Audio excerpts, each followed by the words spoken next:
What's going on, everybody? It's Kelly, and welcome to my review of This War of Mine. Now, this is a live stream clip. It is day 33, and this is the one that I was successful at beating. Now, this is made by 11-Bit Studios, and they are responsible for bringing us games like Anomaly, Anomaly 2, Anomaly Warzone, stuff like that. A lot of all the Anomaly games, which are tower defense games. If you like tower defense, definitely check out the Anomaly games. They are very fun. I have two, Anomaly 2 myself. Now, this game is about a group of survivors that are picked up in a house, and every night they have to deal with what is ahead of them, like people raiding them, which is, if you look at the beginning of the video, I got raided, but we managed to fend it off because everybody was armed. And starvation and food and stuff like that, which takes up a lot of your time. You have to make sure your people are fed. You have to make sure that they're not depressed. You have to make sure that they are healthy and stuff like that. And it gets rough at some points if you don't know what you're doing. This game is heavy on the inventory management, plus maintaining the sanity and the health of all your characters, which at some points it does get very difficult to do it. Now, I have managed to survive this long, 33 days. I have 4 people. Now, in this playthrough, I only lost one, and he got sick, depressed, and he was injured, and I couldn't find food and or supplies to get to him, so he left in the middle of the night instead of dying there, which I guess is a good thing and is a bad thing, but because of those actions, I had to deal with lots of depression in the group, which does slow things down. People don't move as fast, people don't work as fast, and it does cause problems. But eventually we pulled through and we got to this point.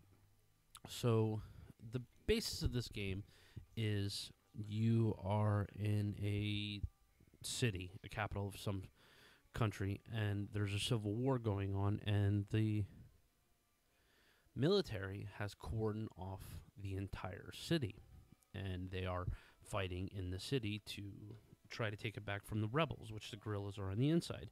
And you guys are stuck in the middle of this war, and you have to survive until it's over, and you don't know how long it's going to last. You have no clue. So you have to scavenge every night for food, for supplies, stuff for medical stuff, and you have to build stuff. You build a bit. You start out with a bench, which is nice. You can make a vice grip, which the vice grip allows you to create weapons, shovels, axes, stuff like that. Stuff you need to help scavenge. Then from there, you can build a apothecary, more or less, and a place where you can make cigarettes and bandages and herbs, herbal remedies, stuff like that to help take care of your people and heal them. You can also grow herbs, which is another good thing. And you use water collectors to collect water. You can also melt snow whenever it snows outside because the seasons do change, which is a beautiful aspect of this game. I think it's wonderful that they added it in there. Now, there are means of trade throughout the entire game, like Franco over here. He shows up periodically every couple days, and you can trade for what he has. Usually, try to get the food off of him, the medication, stuff like that. Stockpile it. You can also get components and wood and electrical components and stuff like that to help build your new equipment and give your people a better chance of survival. It is a very good game. And you have to be careful on what you give away and what you don't give away because, like my characters, a couple of my characters smoke, so the cigarettes need to some of the cigarettes need to stay, so that way my character doesn't get depressed. A couple of my characters drink coffee, so I have to get coffee in order to make sure that they don't get depressed. I've even went so far as by the time this game ended, I had a guitar, I had a chair, comfy chair for them to sit in, and a bunch of stuff like that to help fend off depression and pass the time. This is a very time consuming game. It took me about 8 hours altogether to beat. I know that doesn't sound like much, but What you're seeing right now in this video is just 1 day worth of work. Now, a lot of the things you have to do to help fend off depression while you're playing this game is you can build things for your characters to do. Like, I had a guitar, I had a comfy chair, I had numerous things for them to keep them busy, and I made sure they tried to talk to each other whenever that prompt was, made. And at some points, this can be tough. This game can be very, very tough. Trust me, I was lucky that I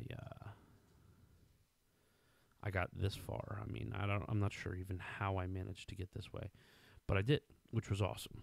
And it's very, very fun. It's very enjoyable. There is some combat to the aspect of that you can get into a knife fight or beat people with the shovel or a crowbar or the axe and the guns when you get them. But for the most of this playthrough, I did not use weapons. I did not attack people because I didn't want to deal with that. Now, at one point, I did rob an elderly couple for food, but that was only because one of my characters were desperate, and they had to. You can see the house is set up, how the house is set up. I have everybody down in the basement. It seems to be the safer place, and the heat's down in the basement. And it just, how everything's set up currently makes more sense. Like, currently, right now, my characters are working on getting water out of the rain system. Next to it is the moonshine distillery where you can make moonshine, and moonshine is like money in this game. You can sell it, trade for it, and so on and so forth. Then you have a stove right next to that. That's where you cook your food, which is good because that's how you keep your people fed. And cooked food is better than the raw food in the sense that it makes them happier and keeps them content. But there is potted meat, there is vegetables, and there is meat that you can eat. And what it'll do is it'll change them from, very hungry to hungry and so on and so forth. But when you cook the food, it is a lot more filling. Each specific bench, like right now you see the workbench, the vice grip, the apothecary, all that stuff you can use to make different things, weapons, upgrading your shelter, making things more effective, and putting in more rain collectors, putting in more furnaces so that way your house can stay warm. So, and it's a very well thought out game. I like what they did with this. I enjoy how they did this. It is just a rough game to play, though. That's the scary part. You say, why is it a rough game? Because you have to make some scary decisions at some point, And it makes you kind of think about yourself. Like, would you be willing to do this? Would you be willing to do, would you be willing to mug these old couples for this food and medicine so that way you can take care of your people? Are you able to do that as a person, in real life? Who knows? But, these are all questions that hopefully we'll never have to answer. And this game is well worth it. Every penny of it. It is beautifully made. I love the art style. The music fits the background of the story and what's going on pretty damn perfectly.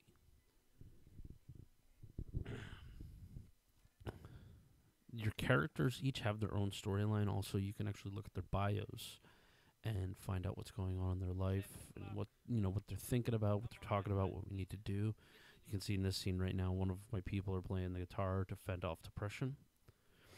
And really, the only thing you need to worry about is just making sure you have the supplies you need to survive. Because if you don't have the supplies you need to survive, then your characters will die quick. Now, this is the night. The night you get to pick a location to scavenge, and you get to pick who stays up and guards and who sleeps and who goes out and scavenges. At this current moment, I put Anton to bed and Bruno and Amelia to guard while I sent what is his name? Marco out to scavenge because he's a better scavenger. Now, each character has their own inventory size. Like Marco can carry 15, Bruno can carry 17, Anton can carry 8, and Amelia can carry 10, I believe. And you have to consider who you're going to send out. Now, also, if you, what you didn't see while I was pointing that out, if you look at the corner, you can tell what's going on in each section. So if I clicked on the school or the shelled school, it'll tell me that there's a bunch of stuff there that I can get a hold of. But if I remember correctly, I choose to go to the brothel tonight, so that way I can trade with the folks there. So it's very cool. All that information right there that's listed, just telling you what's going on. And you can take stuff with you to trade to individuals if the trade option is there, and get stuff without having to scavenge. So, anyways, now I'm going into the end of the game. I actually beat it this time. I got the war ended, which is an achievement. And this is what happened. This was like the last 10 minutes. Bam. The war is over. Probably one of the most satisfying game endings I've ever seen. I was sitting there, and I'm like, day 36. I got to make it to about 40. And I'll be fine. And we come up, and it goes over here, and it says, you know, a girl in peril. Boris saved this girl. Plead for help. We helped a woman and her child. Difficult choices. This is when I mugged the old folks.